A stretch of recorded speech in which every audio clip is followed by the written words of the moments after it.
Ciao a tutti, Richard Metal Fan Key. I'm bringing you guys an old school album review, and this album, well, it's not really a 15, 20 year anniversary. I just decided to talk about this album just today, and it's from one of my favorite bands, and as you can see below the title, today we're going to be talking about Comalies by Lacuna Coil. This was the band's third album released in October of 2002 through Century Media Records. Now, Lacuna Coil, I feel like with all their albums, they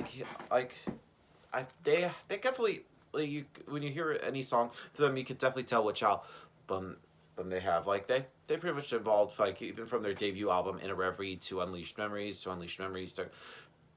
Comalies, then to this album to Karma Code, which is still my favorite Lacuna Coil album, and then other albums leading up to their most recent album Black Anima. Now, Lacuna Coil are definitely kind of like labeled as gothic metal, and they definitely have like that kind of like more darker kind of like tone to their sound. Um, and really, I feel like this album is really what a lot of people discovered Lacuna Coil on for the first time around that time, 2002 or 2003. While they did have some success from their first two albums, I feel like this is pretty much what really got them big. And really, I really, like I mentioned before, they are sort of like a gothic metal band, but they have like their own style, like mostly with the vocal work from Christina Scabby and Andrea Farrow.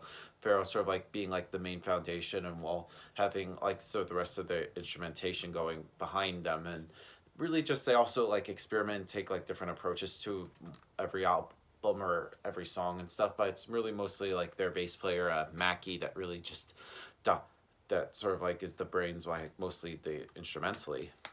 And with this album, Como Lies, like I mentioned before, this is really much what they discovered them on, and mostly the first two the songs or the singles being like Swamped in Heaven's Light, sorry, which is starting off this album.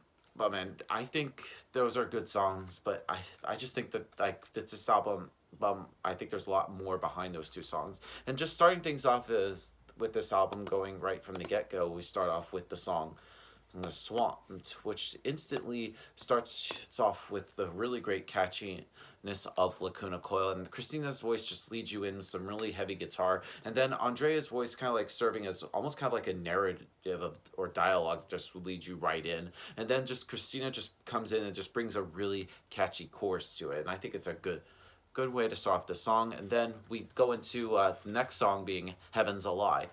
Now, Heaven's a Lie is definitely one of Lacuna Coil's most well-known songs, and this song really has like a good usage of like Christina and Andrea really just harmonizing together, and I feel like Christina just really takes the spotlight in the verses, while Andreas is kind of like singing like the same melody, but also like supporting and creating like a great harmony as well. And I just really love how those two voices just really just blend in together. Then we move on to Daylight Dancer. Now this is pretty much one of the most moodiest songs on the album, and it has a use of like subtle instrumentation with Andrea's like soothing vocals that lead you just right in. And this is kind of like more on like the eerie side, and it has some emotion to it. And then once Christina comes in, it just really gets good, and the chorus comes in, and it just kicks right into full gear, some really more catchiness to it.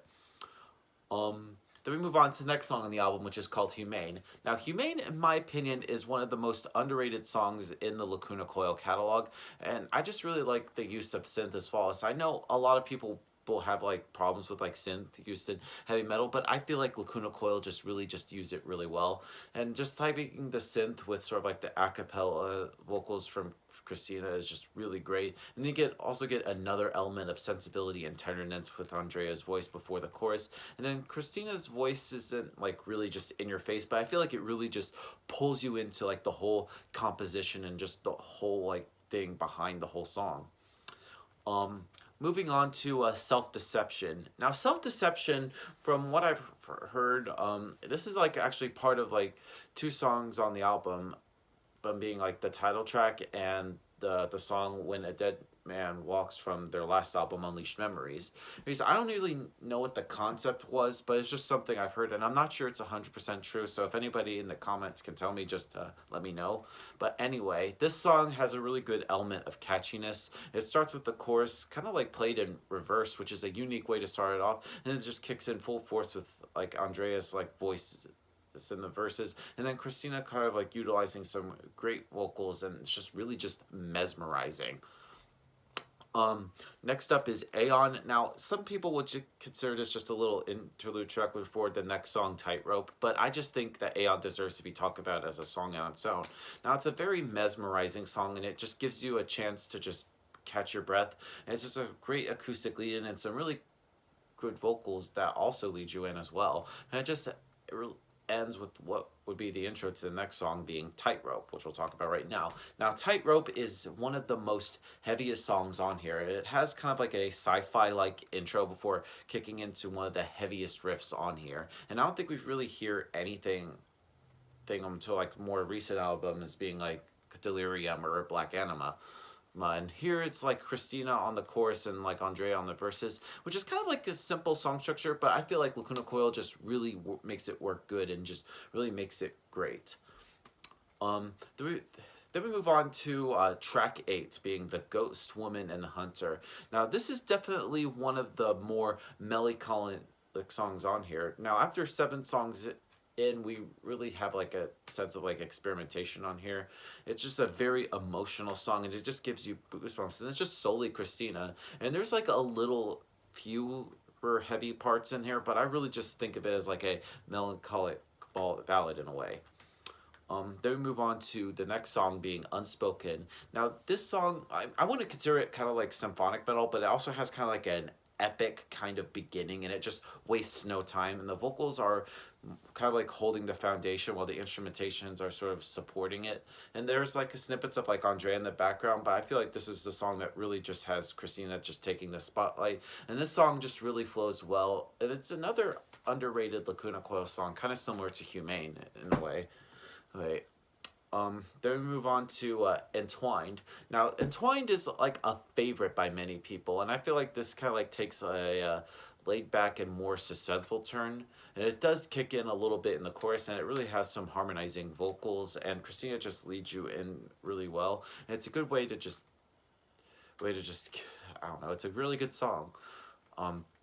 Next up is The Prophet Said. Now, this song is yet another underrated Lacuna Coil song in my opinion, and Andrea just really just comes in with full force with some great verses and just some like melodic riffing backing it, and then his melody delivers like emotion and a narrative, and then Christina's voice comes in. It also kind of like fades a little bit in instrumentation, but then just comes right back in after like the second chorus, and it just gets you fully immersed. Then we move on to Angel's Punishment, and this song, I mean, not trying to talk shit about it, but this song is kind of like the black sheep on here, and it has like a use of dialogue, and a lot of like imagery is used here, and Christina kind of like uses like dialogue with sort of like operatic kind of like vocals with sci-fi noises in the background, and this is kind of like really serves and delivers kind of like the imagery behind it, and the chorus really has like Andrea delivering like screaming, which is actually the first time, like near the end of the album, we actually hear him screaming. I mean, he does a few screams, like especially like the song on the Half-Life EP, and like one other song from Unleashed Memories. I can't really remember, but overall, a really good song. And then we finally get to the end of the album with the title track of the album, Comalies. Now, Comalies is a very interesting song because this is actually one of their many songs, or probably few songs, where they actually sing in Italian. Well, they sing English a little bit, but there's some parts where they actually sing in Italian. And it kind of like ends kind of like similar to The Ghost, Woman, and the Hunter. It ends more on like the melancholy side, and you have like Christina and Andrea kind of like shining right here, and they both have like emotion, and they're both using it in their different ways.